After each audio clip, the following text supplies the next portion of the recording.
Assalamualaikum warahmatullahi wabarakatuh.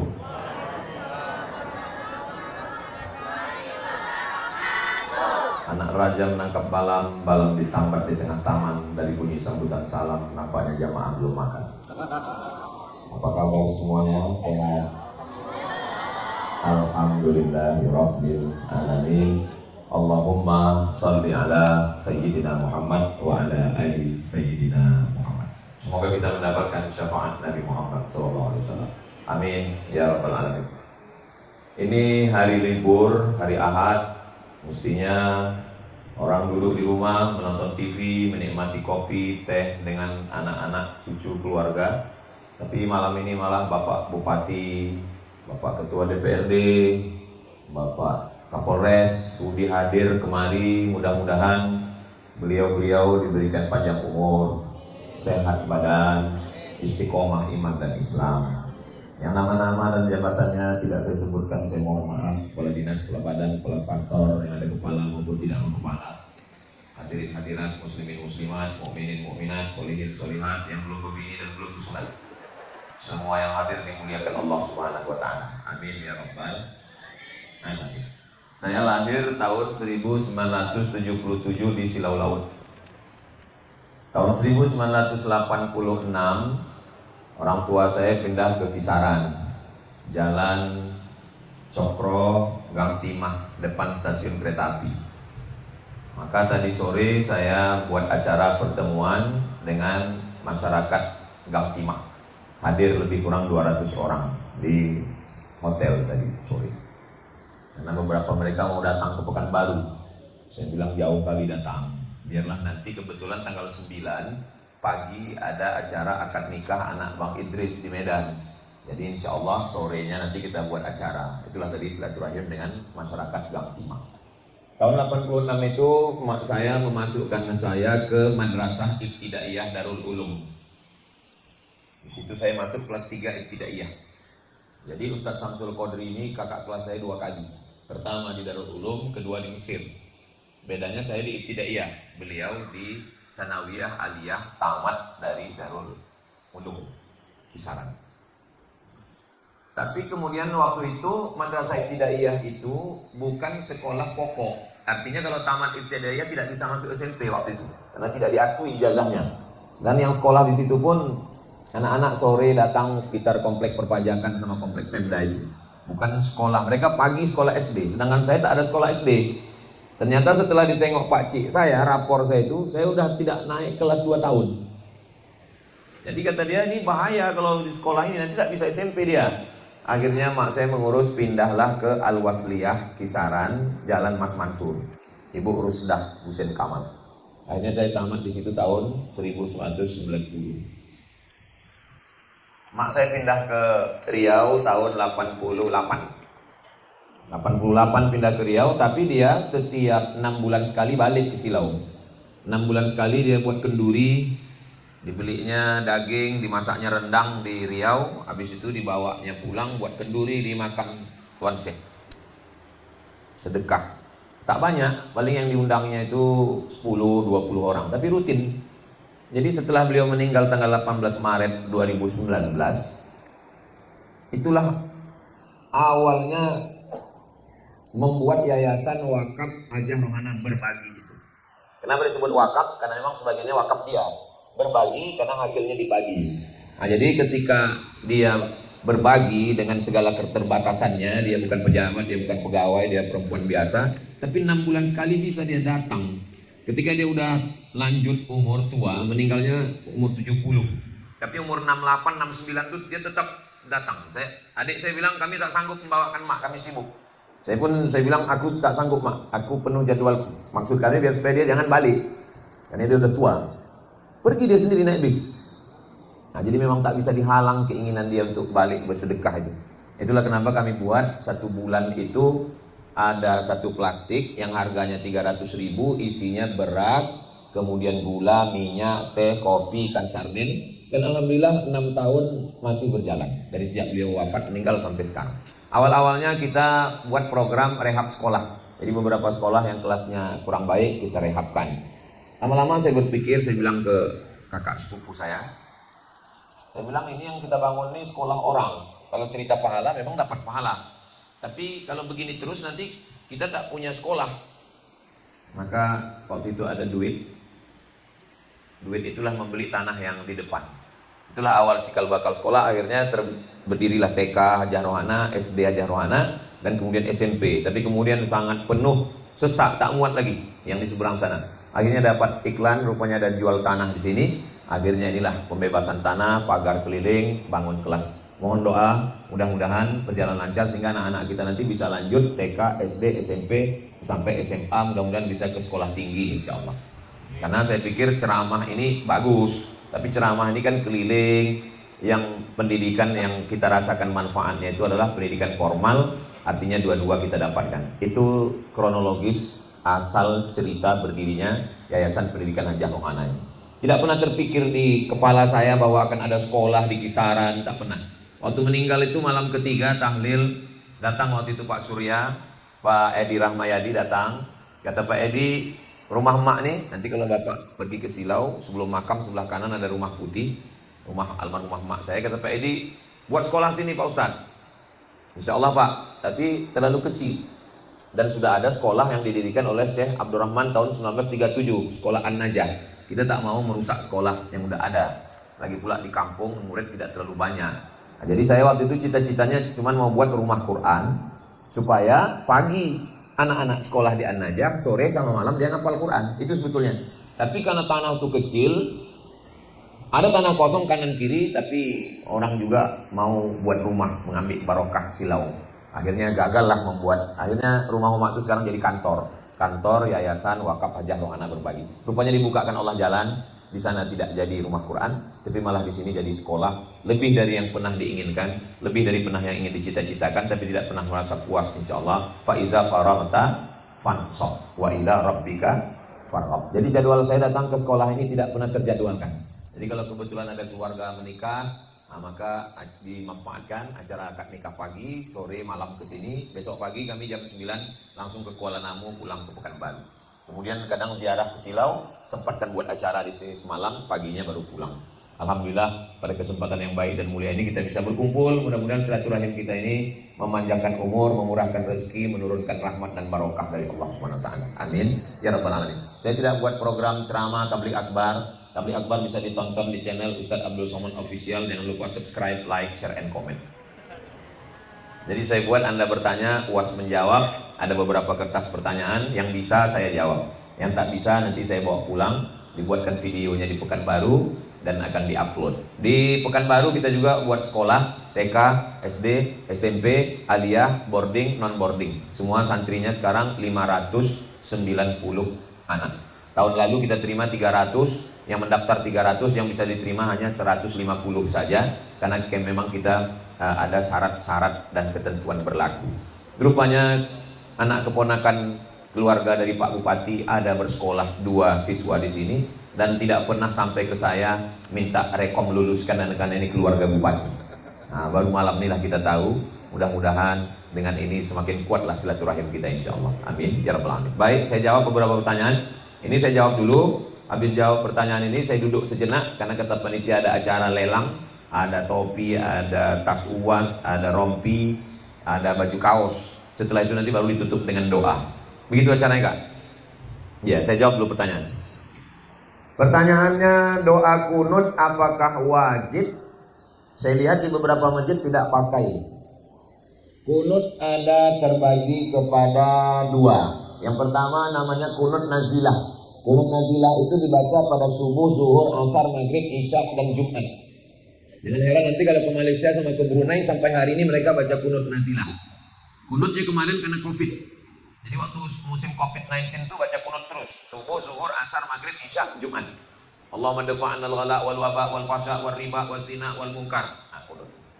Nyambung sekarang karena serangan Israel ke Palestina. Jadi kunut terus, tak putus. Itu namanya kunut nazilah. Adapun kunut subuh itu 4 mazhab. Mazhab paling tua mazhab Hanafi, mazhab paling kecil mazhab Hambali. Mazhab paling tua Hanafi, mazhab Hambali tidak pakai kunut. Jadi subuh kalau ada masjid yang tak pakai kunut, itu pakai mazhab Hanafi dan mazhab Hambali. Sedangkan mazhab Syafi'i dengan mazhab Maliki pakai kunut subuh. Mazhab Syafi'i kunut subuhnya setelah rukuk. Sami Allahu liman hamidah. Allahumma hdina fi man hadait. Itu mazhab Syafi'i. Mazhab Maliki kunutnya sebelum rukuk. Jadi habis baca ayat, walam yakul lahu kufuwan ahad. Itu langsung imamnya baca kunut. Karena kebetulan saya di Maroko 2 tahun. Maroko ini mazhabnya Maliki. Kenapa Masjid Muhammadiyah tidak pakai kunut subuh? Karena Muhammadiyah pakai majelis tarjih. Dalam kasus subuh Muhammadiyah mentarjihkan mazhab Hambali. Itu sebabnya kenapa Masjid Muhammadiyah tidak pakai kunut subuh. Kenapa di Makkah Madinah itu tak ada kunut subuh? Karena Makkah Madinah sejak 1924 rajanya namanya King Abdul Aziz, mazhabnya pakai mazhab Hambali. Kenapa ulama-ulama yang balik dari Makkah dulu pakai kunut subuh? Karena mereka pakai mazhab sebelum revolusi King Abdul Aziz. Dulu waktu itu Makkah itu mazhab paling besar mazhab Syafi'i. Nah, jadi itu perbedaan. Dulu berkelahi antara kunut subuh dengan tak kunut subuh, antara Al-Wasliyah berkunut, Muhammadiyah tak berkunut, kaum tua berkunut, kaum muda tak berkunut, berkelahi. Sekarang alhamdulillah sudah tak kelahi lagi karena sama-sama harus main subuh.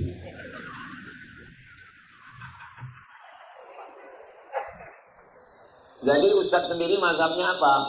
Saya SD Al-Wasliyah, SMP Sanawiyah Muallimin Al-Wasliyah, Aliyah pun Al-Wasliyah.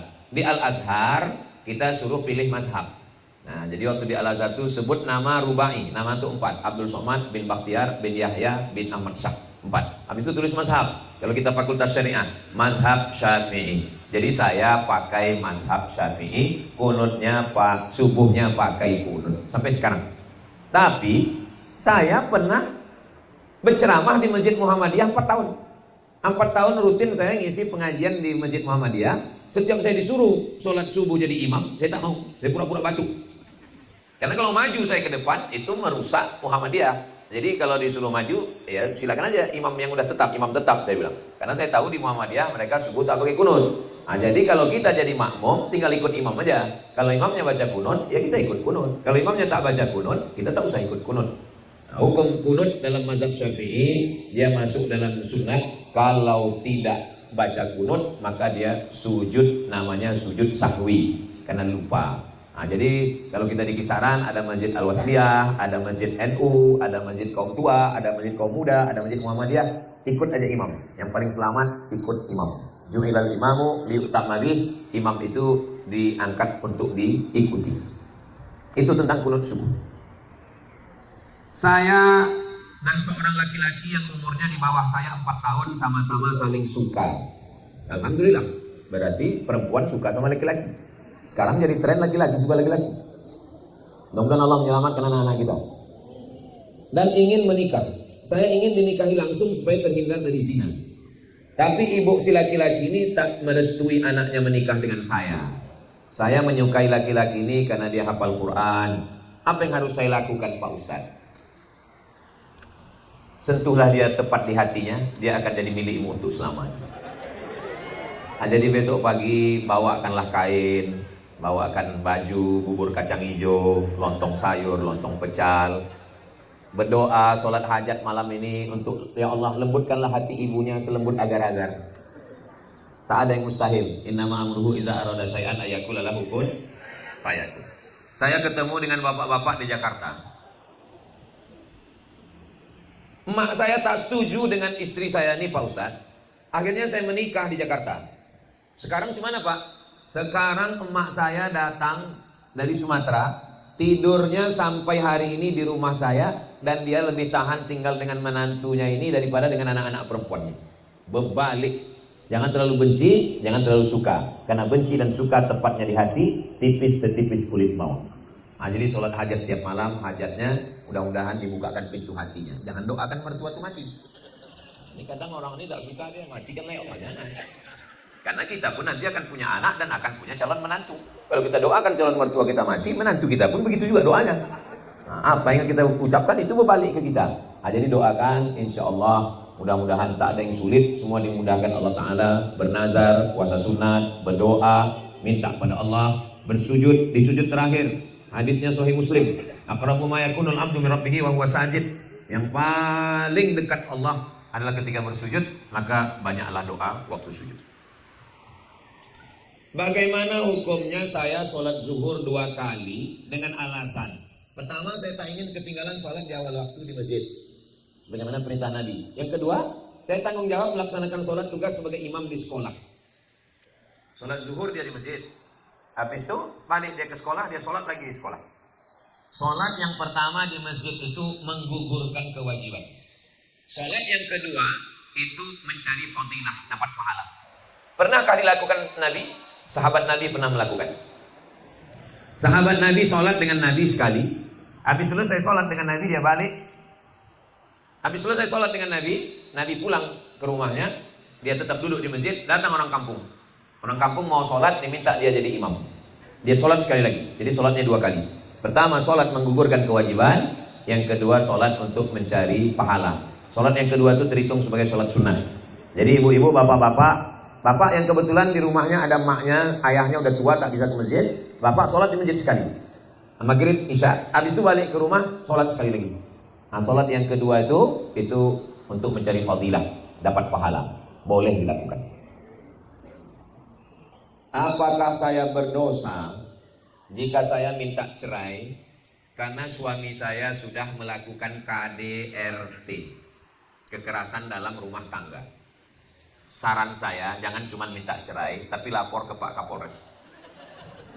Jangan cuma minta cerai, lapor ke Pak Kapolres. Jangan biarkan orang bertindak kasar ke kita. Karena sifat orang dikasih hati minta jantung. Anak-anakku jangan mau dibully. Jangan mau dibully. Saya ini anak pertama, tak ada abang saya, tak ada kakak kandung saya. Saya merantau dari Silau ke Kisaran, dari Kisaran ke Medan, dari Medan ke Pekanbaru, dari Pekanbaru ke Rokan Hulu, dari Rokan Hulu ke Mesir, dari Mesir ke Malaysia, dari Malaysia ke Maroko, dari Maroko ke Jakarta, dari Jakarta ke Bogor, Bogor balik Pekanbaru. Jadi saya ini merantau. Jangan mau dibully, jangan mau disepelekan orang, jangan mau diremehkan orang. Begitu juga perempuan, jangan mau sekali ditempelengnya diam, besok ditempelengnya sekali lagi. Jangan mau, diam. Sekali tempelengnya bilang, kau tempeleng sekali lagi kupijak kau bilang. Pecahkan ginjal kau. Karena orang ini sifatnya dia macam membawa parang mencincang. Dicobanya batang kayu itu. Kalau ditakiknya sekali terasa keras, berhenti dia. Tapi kalau terasanya lunak macam batang pisang, dicincangnya terus. Jangan mau dibully, jangan mau diejek. Anak saya, keponakan saya tanya, kau di pondok, di pesantren, di sekolah ada ngejek kau? Enggak ada. Kalau ada yang mengejek, kalau dia sama besar badannya, kau tepukkan muncungnya. Kalau dia tinggi, lehernya sih. Kalau lebih tinggi, pakai lutut barangnya itu saya bilang. Nah, ada batang pisang situ. Saya ajarkan dia menumbuk batang pisang. Tapi anak-anak ini memang dididik lembut. Apa katanya? Kasihanlah bah katanya. Dia pula yang bilang kasihan. Nah, ini jangan kita biarkan anak-anak kita dibully. Kalau mengadu anak kita pulang, ajar dia dengan baik. Jangan disuruh dia diam. Nah, suami yang melakukan KDRT sudah diikat oleh Kementerian Agama dengan Menhubham. Maka ada namanya setelah akad nikah itu membaca sirat. Nah, ini udah banyak ibu-ibu ini yang lupa. Dulu suami ibu waktu habis akad nikah itu disuruh baca sirat ta'liq. Baca sirat ta'liq kata Pak Kua. Jika saya meninggalkan istri saya 2 tahun lamanya, atau tidak memberikan nafkah 6 bulan, atau menyakiti fisik badannya, lalu kemudian dia melapor ke pengadilan agama, membayar iwat 10.000, maka jatuhlah talak 1 saya kepadanya. Itu kenapa dibuat surat ta'liq itu? Itu dibuat oleh KHI, Kompilasi Hukum Islam Indonesia, untuk melindungi perempuan. Jadi perempuan yang suaminya kasar, KDRT, memukul, meninju, menyipak, menunjang, menyundul, itu sama dengan nikah sama kerbau. Nah, maka cepat lapor ke polisi biar ditangkap dia. Nah, setelah itu kalau dia berhenti bertobat teruskan. Kalau tidak, bunga bukan setangkai kumbang, bukan seekor batang tubuh hilang berganti, hilang 1 tubuh 1000. Masa depan masih panjang, hidup singkat. Untuk apa serumah sama genderuwo? Selamatkan hidup dengan baik. Tapi kalau dia bertobat, setelah ditangkap Pak Kapolsek, habis itu dia balik keluar, alhamdulillah Pak Ustaz, setelah ditangkap suami saya ini sekarang diam aja. Kenapa? Stroke Pak Ustaz. Mudah-mudahan selama suami istri saya walafiat semua insyaallah. Amin. Apa yang harus saya lakukan biar tidak selalu ingat dengan almarhum anak saya? Doa apa yang saya kirimkan? buat anak saya. Apakah bisa saya nanti bertemu dengan anak saya di surga? Tak pernah saya ceramah mengatakan, lupakanlah anak kita, lupakanlah orang tua kita. Tak bisa. Kenapa? Saya sampai malam ini, sampai duduk tadi di sini. Kalau adalah makku di sini, kalau adalah makku di sini, senangnya lah dia tahu dia ada bupati, ada ketua DPD. Awak jangan kecil dulu, jangan bupati, jumpa lurah mempayan. Ada bupati, ada kapolres. Dulu asal pameran di lapangan hoki, lewat di stand polisi, pasti kami tak lewat, karena saya takut, menengok patung polisi pun takut dulu kecil. Sekarang bisa kita duduk sama kapolres, ceramah di Mabes Polri, tapi apa mau dikata, dia sudah tak ada. Sampai hari ini, saya kalau ke Malaysia, ke Brunei, tetap ingat, kok hidup lagi. Jadi memang tak bisa. Sampai mati kita tidak akan pernah bisa melupakan orang yang sudah meninggal itu. Yang bisa hanya mengalihkan pikiran. Macam mana caranya supaya pikiran saya teralihkan? Saya disibukkan dengan sekolah-sekolah. Akhirnya saya sibuk memikirkan macam mana menyelesaikan kelas, macam mana menyelesaikan asrama, macam mana menyiapkan paket. Jadi sehingga kalau disibukkan dengan itu tak sibuk. Jadi ibu yang kehilangan anak, sibukkan pikiran dengan apa? Sibukkan pikiran dengan sedekah, dengan sholat, dengan zikir, dengan puasa, dengan baca Quran. Kita hanya bisa mengalihkan pikiran. Untuk menghilangkan dari pikiran tak bisa. Kita hanya bisa mengalihkan pikiran. Saya mengalihkan pikiran saya, sehingga saya sibuk memikirkan Mahat Az-Zahra, Nurul Azhar, Sekolah Hajah Rohana, program wakaf, program berbagi, di pedalaman Talang Mama, di Bagan Beniu. Akhirnya pikiran saya sibuk. Tapi kalau sedang tenang, sedang duduk, sedang di pesawat, tetap berpikir, tetap teringat. Nah, jadi sibukkanlah pikiran dengan yang baik-baik, insya Allah. Apakah berjumpa saya dengan anak saya ini nanti Pak Ustadz? Anak-anak ketika disuruh masuk surga, salamun qaulam mir rabbir rahim. Selamat untuk kalian anak-anak, masuklah kalian ke dalam surga. Maka anak-anak itu menarik ujung jubah, ujung kain orang tuanya. Hadisnya sahih. Itulah yang disebut dengan syafaat anak kecil. Karena anak kecil tak berdosa. Jadi ibu-ibu yang anaknya ada kecil meninggal dunia, maka dia sabar. Nanti salah satu syafaat yang akan menolong dia adalah anaknya itu akan menarik dia masuk ke dalam surga Allah. Tapi tetap sholat, puasa, zakat, zikir, baca Quran. Jangan udah meninggal anak tak sembahyang lagi. Pas ditanya kenapa tak sembahyang bu? Aku ditariknya nanti. Tengok tariknya juga. Nah jadi bersabarlah, karena ujian meninggal ini dialami oleh Nabi Muhammad SAW. Anak Nabi umur 18 bulan dari perempuan Maria Al-Qibtiyah, namanya Ibrahim, meninggal, meleleh air mata Nabi. Apa kata sahabat? Aman tardo ya Rasulullah, tak ridho engkau ya Rasulullah anakmu meninggal. Kata Nabi, aku ridho, ini takdir Allah. Kalau ridho kenapa engkau menangis? Ini lelehan air mata kasih sayang. Jadi kalau ibu masih menangis, tak apa-apa. Saya sampai hari ini masih menangis. Yang tak boleh itu meratap, mencakar dinding, menarik rambut, memukul-mukul pipi, itu yang tak boleh. Apalagi sampai menarik rambut orang. Rambut dia aja tak apa-apa, rambut orang. Nah itu tak boleh. Nah, adapun sekedar menangis, saya kalau udah menangis itu lapang hati saya. Menggumpal terasa di dada itu, agar udah menangis lapang hati. Kapan waktu yang tepat membagikan harta warisan apabila seorang suami meninggal dunia, meninggalkan seorang istri, 3 orang anak, 2 laki-laki, 1 perempuan. Salah satu anak sudah mandiri, sedangkan 2 lainnya masih bersekolah. Apakah pembagian warisan boleh disamaratakan karena anak perempuannya cuma 1 orang? Membagi warisan dalam waktu yang secepat-cepatnya. Malam pertama, malam kedua, malam ketiga habis selesai tahlil, makan bubur kacang hijau, pulut kuning. Malam keempat kumpulkan semua, bagi harta warisan. Jangan menyimpan bom atom meledak, langsung dibagi.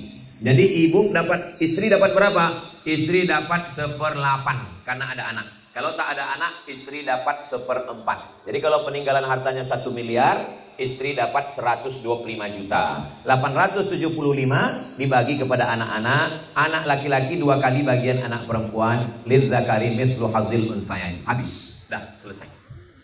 Boleh tak anak-anak ini karena 2 laki-laki 1 perempuan, bagi rata aja lah kita. Bagi rata aja lah kita. Boleh warisan itu dibagi rata, syaratnya 3.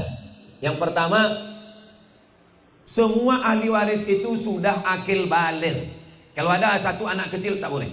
Kalau ada 1 maaf cakap yang idiot kurang akal tak boleh. Kalau ada 1 yang gila tak boleh. Karena kelebihan jatah dia itu nanti dianggap sebagai tatawwu sedekah. Jadi syaratnya semua mesti akil balik. Yang kedua, masing-masing tahu jatahnya berapa.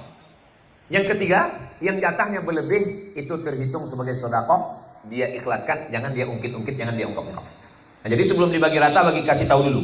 Kalau bagi rata, jatah kau nanti dapatnya 250 juta. Tapi kalau tak bagi rata, kau dapat 500. Aku ikut faraid aja lah katanya. Jangan langsung bagi rata. Takutnya langsung dibagi rata, habis itu dia cerita ke kawannya. Kawannya pula sekolah di Hajah Rohana. Ini ceritakannya, berapa dapat kau? 250. Itu kalau dibagi pakai faraid, kau dapat 500. Memang dia tak mengamuk, bininya mengamuk. Oleh sebab itu maka syarat 3 ini terwujud, barulah boleh harta warisan dibagi rata. Bagaimana menghadapi anak yang sering membangkang, bersikap kurang sopan kepada orang tua? Mak saya meninggal tahun 2018, umur saya 41 tahun. Adik saya laki-laki juga, umur 39 tahun. Kami tak berani melawan. Maka saya heran kalau ada anak sekarang yang melawan, membentak, membangkang.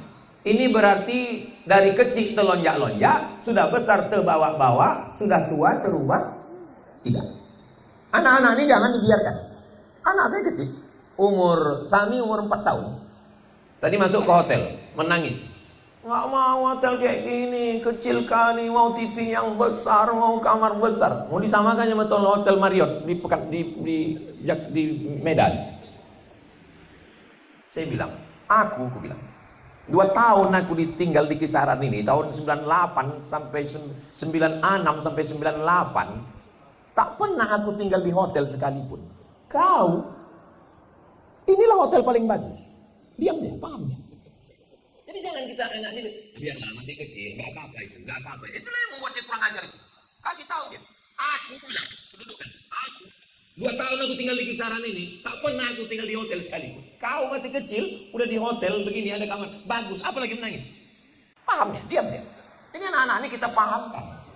Tentu tidaklah macam itu bunyi suaranya, agak pelan sedikit. Ini keras, ini karena sound systemnya mantap. Nah, jadi anak ini jangan kesalahan dia itu divalidasi. Jangan kekeliruan dia itu dibenarkan. Kalau anak tak kita ajar di rumah, dia akan menjadi kurang ajar di sekolah. Gurunya minta ampun. Anak yang tidak diajar dengan baik di rumah, nanti dia kurang ajar di rumah tangganya, bininya minta ampun, mertuanya minta ampun. Ibu kalau tak ibu ajar anak ibu dengan baik, di sekolah dia kurang ajar, di rumah dia kurang ajar, mertuanya minta ampun, bininya minta ampun. Ujung-ujungnya Pak Kapolres menyelesaikan. Jadi ajar anak ini dengan baik. Tak ada istilah masih anak-anak biarkan aja, enggak ada. Itulah yang membuat dia nanti terlonjak-lonjak, sudah tua terbawa-bawa, sudah tua terubah. Tidak. Kami dididik dengan disiplin. Mak saya orangnya disiplin.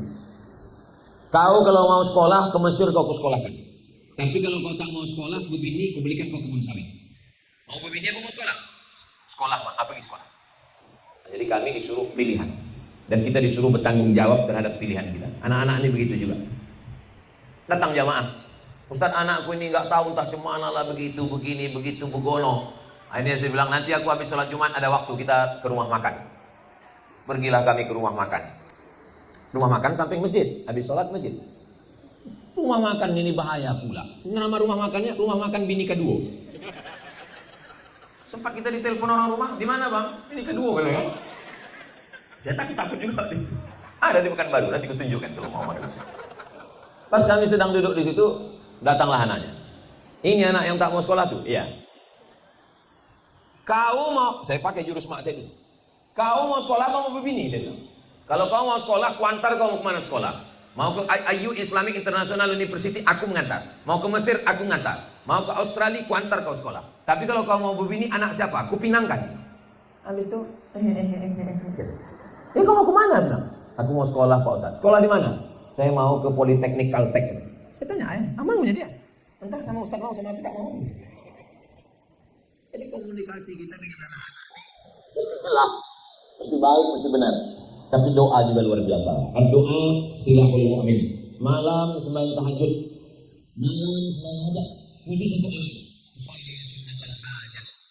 Mudah-mudahan kita diberi Allah rezeki bisa berumrah ke Baitullah. Nanti kalau sampai ke Baitullah, satu tawaf khusus untuk anak. Doanya tak lain untuk anak itu aja. Anakku nih ya Allah, selamatkan dari narkoba, selamatkan dari zina, selamatkan dari LGBT, selamatkan dari pacaran, selamatkan dari lari dari pondok, selamatkan dari jahat matanya, selamatkan dari godaan fitnah akhir zaman. Satu tawaf itu aja untuk anak itu aja. Doa silahul mu'min. Doa senjata orang beriman. 3. Pertama usaha, yang kedua doa, yang ketiga tawakal. Serahkan kepada Allah Subhanahu wa taala. Saya dan suami sudah 10 tahun nikah, tapi belum punya keturunan. Sudah puluhan juta biaya kami keluarkan untuk program hamil. Apa boleh saya mengeluh kenapa saya merasa hidup saya begini-gini aja? Nabi Ibrahim berdoa minta anak, sampai akhirnya nikah sama Sarah, tak ada anak, nikah sama Hajar. Hajar baru mengandung anak Ismail. Umur Nabi Ibrahim waktu Ismail lahir 86 tahun. 86 tahun. Lahir Ismail dari Hajar. Sarah yang udah diponis katanya mandul, yang tak mungkin punya anak. Hamil Sarah waktu umur Ismail 13 tahun. Berarti umur Nabi Ibrahim berapa waktu itu? Umur Nabi Ibrahim 93 tahun. Bayangkan itu. Tak ada yang sulit bagi Allah. Innama amruhu iza arada syai'an ayakula lahu kun. Kawan saya, alumni Al-Azhar, pulang tak punya anak. Program-program tak punya anak. Akhirnya dia kemudian kami angkat jadi pimpinan pondok pesantren, mengurus pondok, mengurus dapur, mengurus bangunan, mengurus kelas, mengurus asrama, sibuk hamil. Padahal kata dokter mesti fokus, jangan banyak pikiran. Pas banyak pikiran, itu istrinya hamil. Jadi tidak ada sulit bagi Allah. Allah hanya ingin kau sujud lebih lama. Allah hanya ingin kau menangis tengah malam. Allah hanya ingin supaya kau menyerahkan semua hidupmu pada Allah. La haula wala quwata. Memang manusia ini innal insana khuliqa halu'a. Manusia ini memang diciptakan berkeluh kesah. Tengoklah orang berkeluh kesah semua. Yang belum punya anak, mau nangis minta anak. Yang udah dapat anak, mau kubunuh aja anak ini Pak Ustaz. Anak belum berjalan, dipaksa anak berjalan. Berjalannya, anak udah berjalan, ditarik, jangan jalan dulu. Anak belum bercakap, heboh.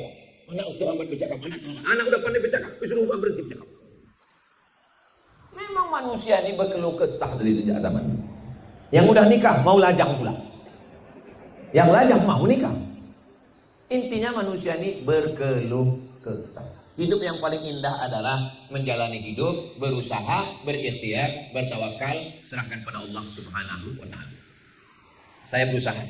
Setelah itu saya berikhtiar, setelah itu saya berdoa, habis itu saya tawakal, saya serahkan kepada Allah Subhanahu wa taala. Ini kalau ditengok kertas ini menjelang subuh ini baru selesai. Bapak Ibu sabar? Aku tak sabar.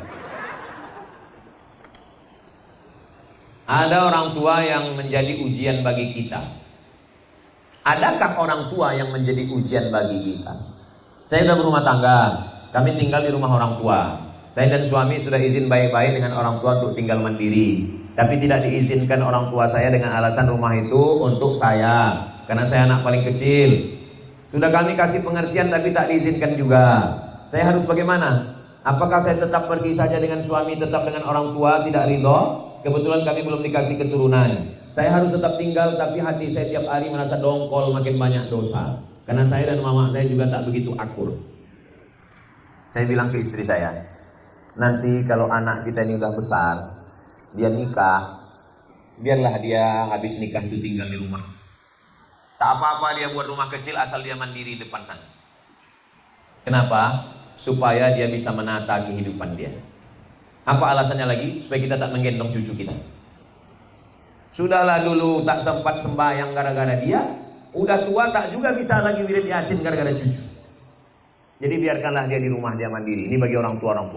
Adapun anak yang ditahan orang tuanya, cari rumah sewa, kos-kosan yang dekat-dekat situ supaya bisa ditengok tiap hari. Karena kalau di rumah itu juga dia, kecuali ada keluarga lain yang bisa berganti-gantian. Tapi kalau memang kita lah satu-satunya, jagalah di situ. Tapi kalau tidak bisa, kalau ada yang lain atau dia memang mau hidup sendiri, maka dicari rumah kontrakan dekat, ditengok dia tiap hari. Lebih baik ditengok daripada kita ada di situ.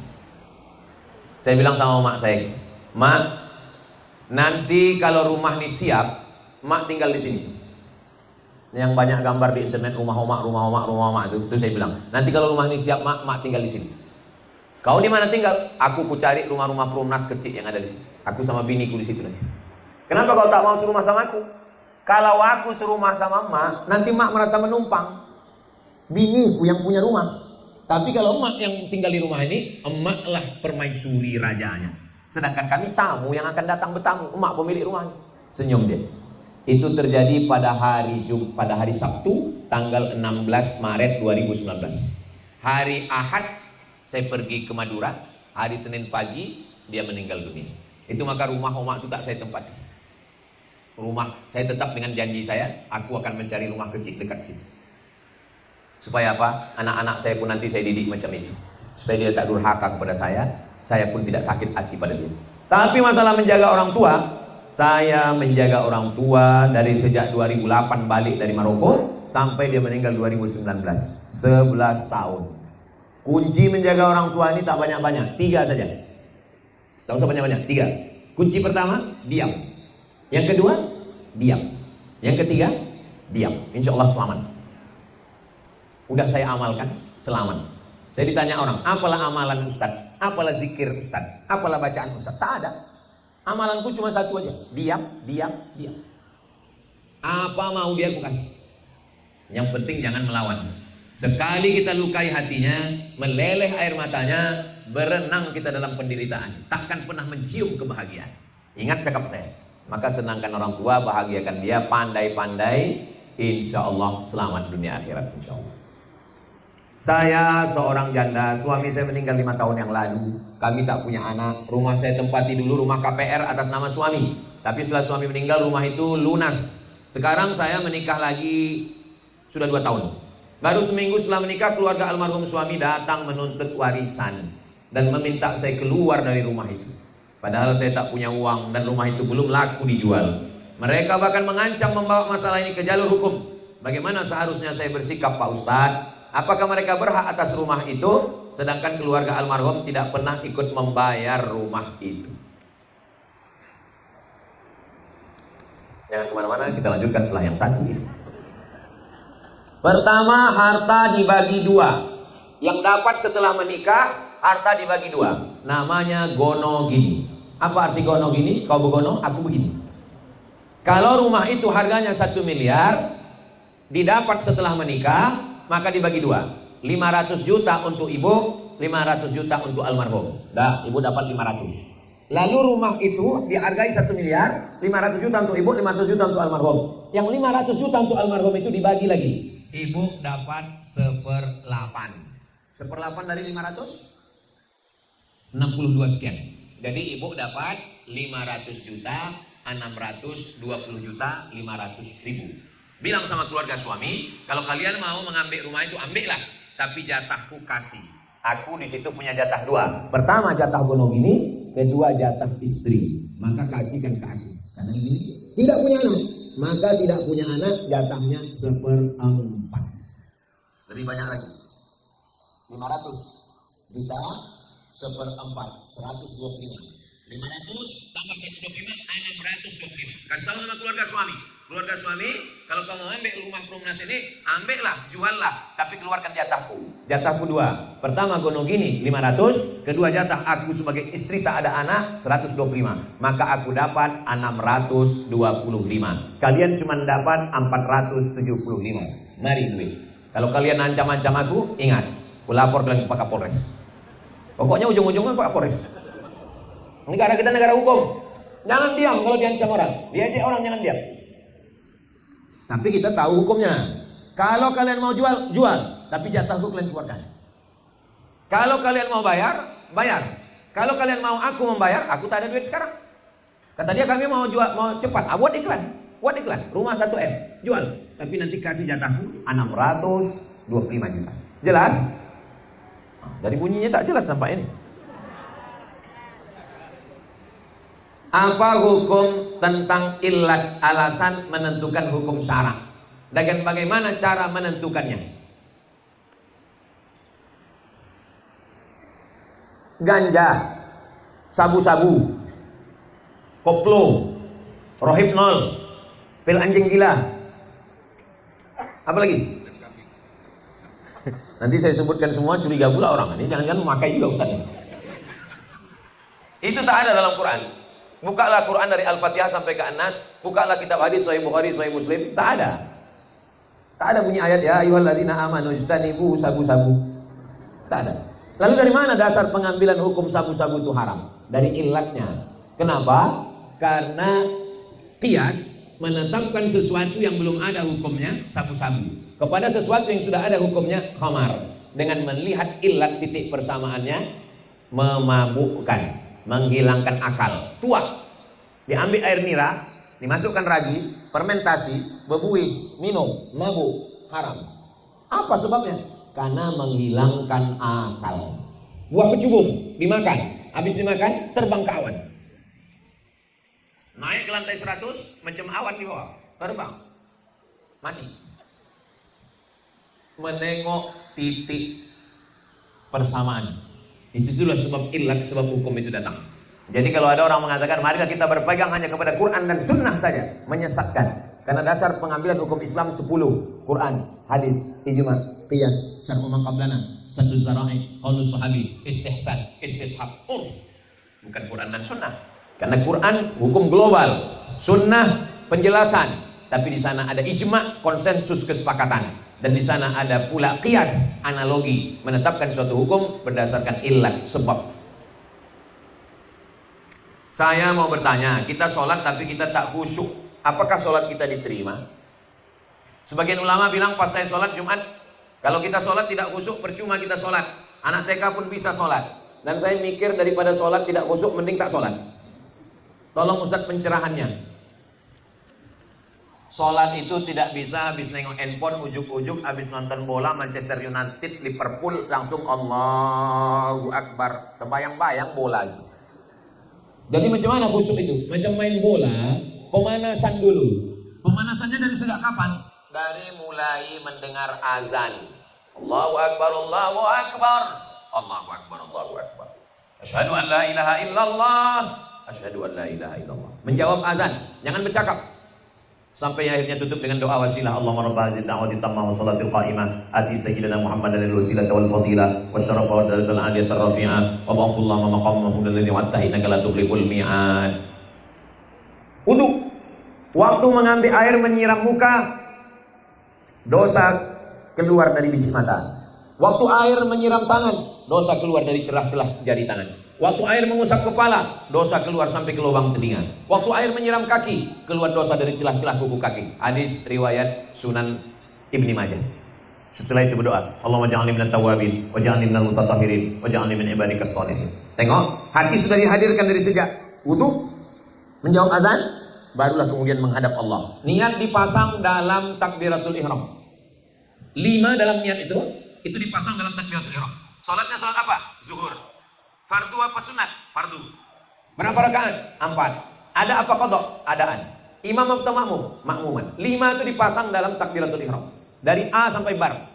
Allahu Akbar. Mazhab Syafi'i. Namanya muqaratatun niyat. Sejalan antara perbuatan dengan niat. Aku sembahyang zuhur, fardu, 4 rakaat, adaan, makmuman. Lillahi ta'ala. Allahu Akbar. Bacaan sholat itu dibaca, sehingga ketika dibaca telinga mendengar, membantu otak untuk fokus. Allahu Akbar kabir. Alhamdulillah.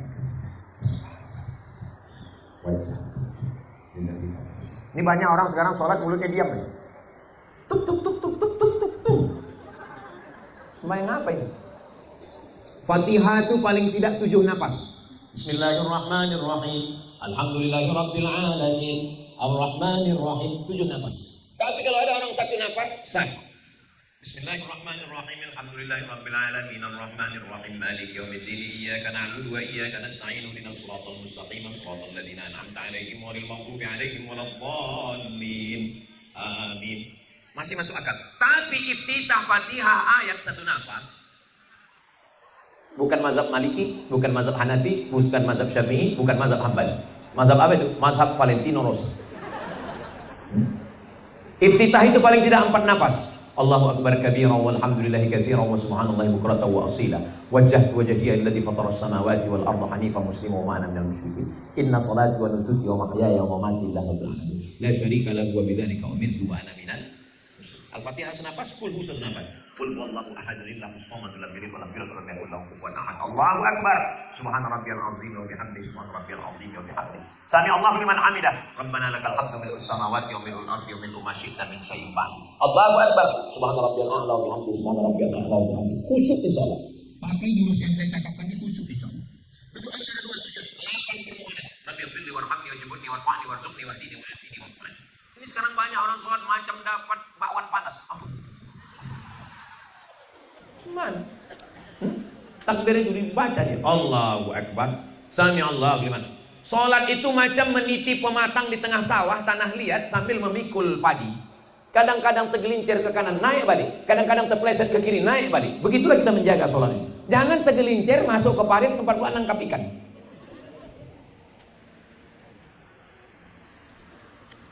Saya sudah dalam proses menuju pernikahan, tapi calon saya belum menjaga sholatnya dengan baik. Sementara untuk urusan dunia dia bertanggung jawab, berusaha membahagiakan saya. Bagaimana sebaiknya sikap saya? Apakah tetap melanjutkan dengan harapan bisa saling memperbaiki atau perlu dipertimbangkan kembali? Fit and proper test. Nanti kita buatkan acara calon penerimaan menantu, ketua tim fit and proper test, penasehat Bapak Bupati, ketua tim dari Kisaran Ustadz Samsul Penerimaan Paul, tim peninjau dari luar provinsi Abdul Somad. Jangan nikah dengan orang tak sembahyang. Sedang Allah aja dia sia-siakan, apalagi kamu. Boleh untuk ikut baju kaos buat di belakang, Allah aja dia sia-siakan, apalagi kamu. Tapi baju yang model begini jangan dibawa sholat Jumat. Jadi tengok kawan, mak dari Ustaz Somad nih. Idza ja'akum man tardawna dinahu. Kalau datang laki-laki meminang anakmu, tardawna dinahu, yang pertama ditengok din, salat. Wa khuluquhu, akhlak. Ada orang yang baik akhlak tak sembahyang, tak lulus. Ada orang sembahyang tapi tak baik akhlak, tak lulus. Mudah-mudahan calon menantu kita yang baik-baik semua insyaallah. Kusangka kalau aku nikah sama dia bahagia Pak Ustaz, rumahnya bagus, mobilnya bagus, pegawai, duitnya banyak. Ternyata Pak Ustaz, cuman rasanya Bu, macam tidur sama babi hutan. Jangan nikah sama laki tak sembahyang. Kalau dia mau berubah, buat perjanjian hitam di atas putih. Akmatre, dulu 6.000, sekarang naik 10.000. Tulis, 4 bulan tak sembahyang, lapor Polres. Jadi campakkan itu sungai. Saya saat ini Pak Ustadz sedang pacaran. Jangan pacaran. Mudah-mudahan yang pacaran putus. Mudah-mudahan yang pacaran putus. Mudah-mudahan yang pacaran putus. Jangan mau pacaran. Sampai hati Ustadz ya, kami udah pacaran 5 tahun Pak Ustadz. Apa? 5 tahun pacaran tak nikah-nikah, sama macam iklan roti. Dibuka, dijelat, dicium-lupin, tidak dimakan-makan. Yang rugi laki-laki apa perempuan? Yang muntah-muntah laki-laki apa perempuan? Yang malu dengan tetangga laki-laki apa perempuan? Yang melahirkan anak meregang nyawa laki-laki apa perempuan? Masih mau juga lagi pacaran? Goblok, bodoh. Yang mau pacaran. Kalau ada laki-laki yang serius datang nikah baik-baik. Jangan mau pacaran. Itu tadi tutup botol tuh saya buka. Ada tertulis di tutup botol. Coba tengok tutup botol apa tulisannya? Do not accept if cell is broken. Do not accept if cell. Rupanya kalau makan tahu goreng ini lancar bahasa Inggris kita. Do not accept if cell is broken. Jangan terima minuman kalau segelnya rusak. Paham? Jangan mau pacaran.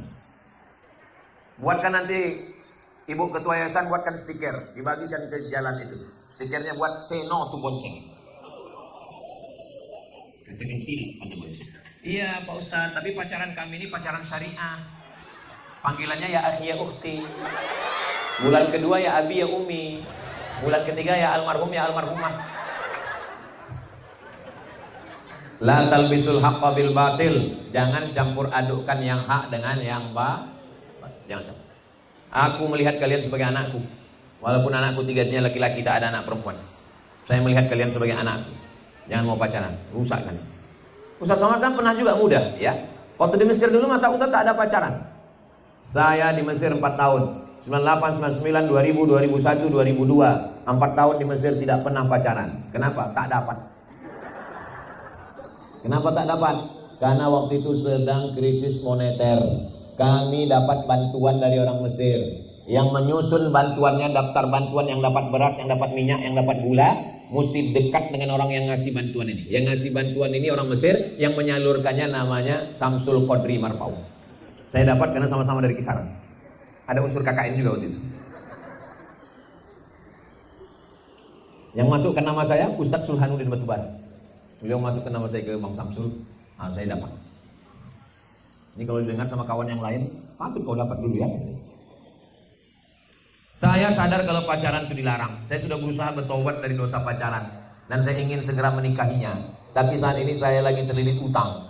Terpaksa saya lakukan untuk selesai kuliah.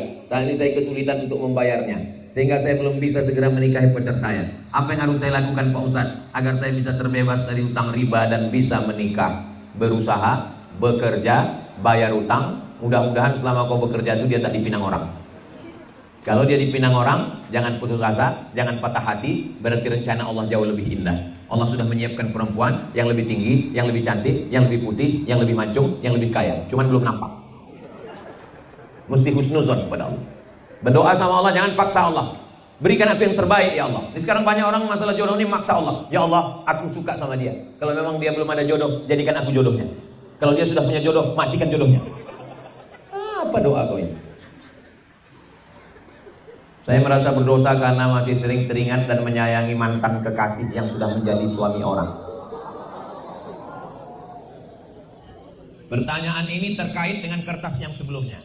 Kalau kalian pacaran, rupanya tak berjodoh, nikah kalian dengan laki-laki lain, kalian akan terbayang-bayang dengan mantan pacar kalian itu. Rusak hati dan rusak pikiran kalian. Makanya jangan pernah ada.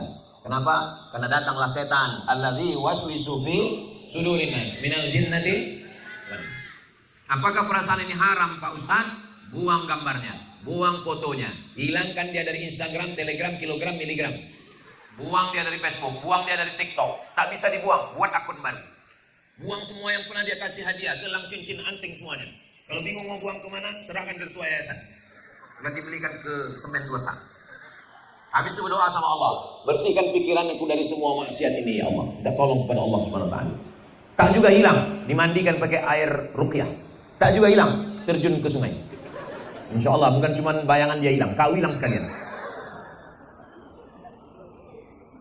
Setiap kali teringat hati saya sakit dan muncul rasa iri atau penyesalan, jangan intip Facebooknya, jangan intip Instagramnya, jangan lagi ada nomornya, jangan lagi bertanya, jangan lagi lewat depan rumahnya.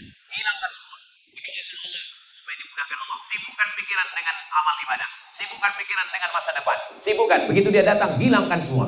Afdhalul dzikri fa'lam annahu la ilaha illallah, subhanallah, walhamdulillah, wa la ilaha illallah, wallahu akbar. Sibukkan pikiran dengan yang positif-positif. Insya Allah Allah akan menolong. Walladzina jahadu fina lanahdiyannahum subulana. Orang-orang yang mencari jalan kami akan menunjukkan jalan untuk dia insya Allah.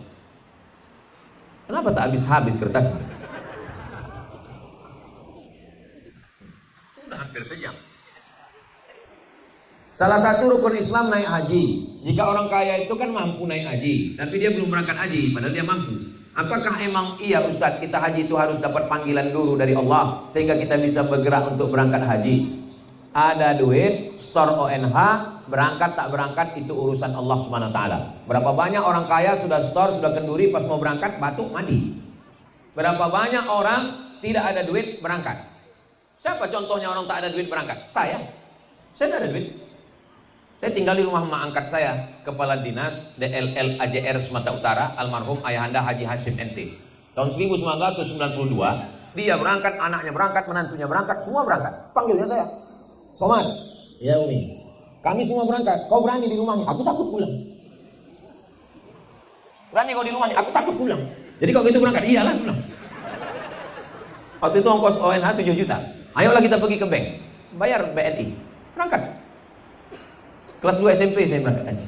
Habis itu pergi ke Mesir. Sampai ke Mesir tak ada duit. Kawan-kawan ngajak pergi, ayo kita pergi haji. Ayo, pergi ke haji. Visa $300, tiket pesawat $100. Sampai ke Jeddah, makan tak ada. Bekerja, membagi-bagi nasi kotak ke jamaah haji. Mau kau kerja man? Mau. Apa kerjanya? Ngasih nasi kotak. Enteng lah ngasih nasi kotak. Rupanya 10 kloter. Satu kloter 300 orang. 10, 3.000. Jamaah haji itu sombong-sombongnya ya Allah. Apalagi yang dari Sumatera Utara. Dari mana kau? Udah lama jadi TKI. TKI itu tidak hina. Mereka itu bekerja halal, mencari rezeki jauh. Kami ini mahasiswa Pak. Di mana kau kuliah? Di Mesir. Jauh kali. Nggak ada aja di Medan. Cuman saya tak ingat untuk memoto bapak itu yang ngejek-ngejekkan. Kok ingat mau ku datangi juga sekarang. Makanya jangan kita menyepelekan orang. Kenapa kau jauh kali sekolah? Kami di Al-Azhar gratis. S2 Maroko gratis. Kalau di tempat kami Pak berbayar. Sidang terbuka 10, tertutup 15, buka tutup 25. Itu maka aku jauh-jauh sekolah. Udahlah tak menolong, mengejek pula. Jadi hidup ini tak usah pikirkan kerjaan Allah. Yang pikirkan kerjaan kita. Kita hanya disuruh mengambil bambu, pasang mata kail pancing, ambil cacing, pasangkan. Itu kerja kita. Masalah ikannya datang tak datang itu urusan Allah. Makanya kalau ditanya, kau udah mancing? Ya kalau ikan ada. Kalau tak ada, ya kalau yang datangin ikan. Kalau cucu ikan, ngapain kau pikirkan itu?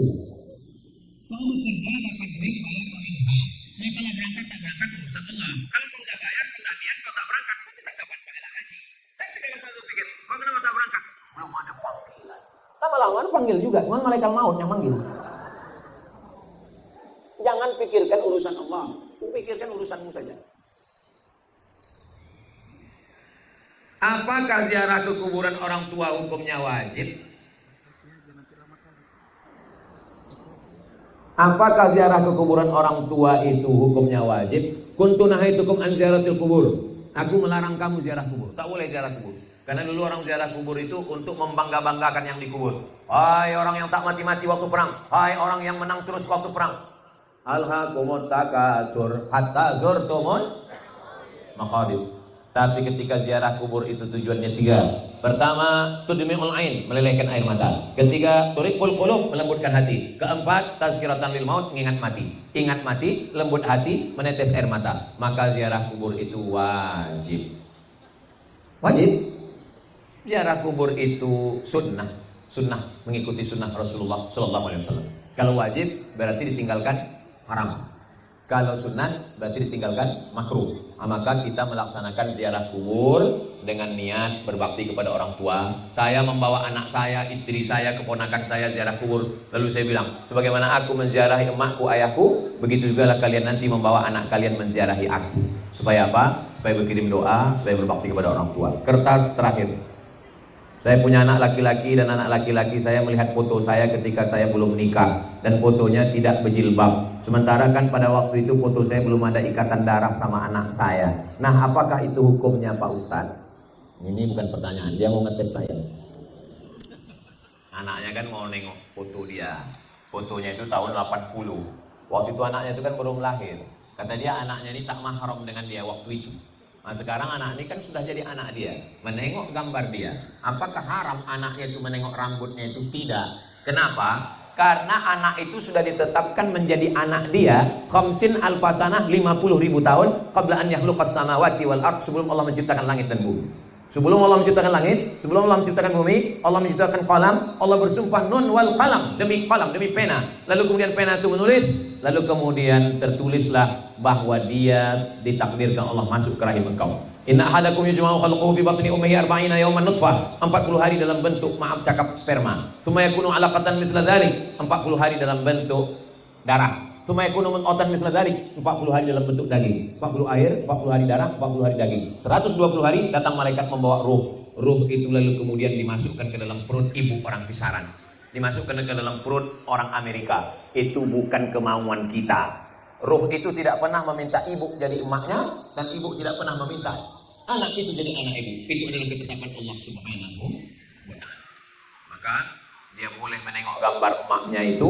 Aurat anak dengan emak itu adalah menengok rambutnya, menengok wajahnya, menengok lehernya, menengok tengkuknya, menengok lengannya, menengok kakinya. Maka ibu tetap menutup aurat yang normal, yang biasa. Jadi kalau ibu di rumah pakai daster yang jahitannya 13 itu masih boleh. lengan terbuka. Jangan pakai baju-baju yang tak sopan kepada anak walaupun dia mahram, karena tidak baik untuk pendidikan. Jangan pakai you can see, kamu can bisa see menengok ketiak saya. Tak baik untuk pendidikan. Pakailah baju yang sopan, yang normal. Itu setelah ini nanti akan ada acara, habis itu baru kita tutup dengan doa. Terima kasih, jangan kemana-mana. Menangkap puyuh di Bukit Selasih. Thank you dan terima kasih.